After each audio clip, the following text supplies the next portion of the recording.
Walikuwa wanaeneza siasa ya ukabila. Walikuwa wamesema sehemu zingine zibaguliwe kimaendeleo, kama hapa Mombasa, kama hapa Pwani. Rais Ruto akasema haijalishi watu walipiga kura kiasi gani, kwa nani, serikali inapochaguliwa ni serikali ya kila Mkenya. Ni haki ya mwananchi kupiga kura, lakini kura ikiisha wale wanachaguliwa wanakuwa viongozi wa kila mtu.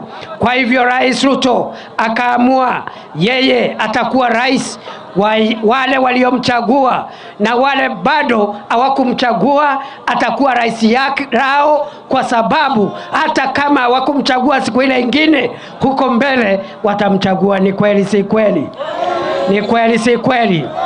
Ndio akaenda akashikana na mpinzani wake wa zamani Mheshimiwa Raila Amolo Odinga ili kuboresha usawa katika taifa letu, kuleta uwiano na umoja wa kitaifa na maendeleo kwa kila sehemu ya Kenya. Sasa Mheshimiwa Ruto, Mheshimiwa Raila Odinga wametushikanisha, tuko na serikali ya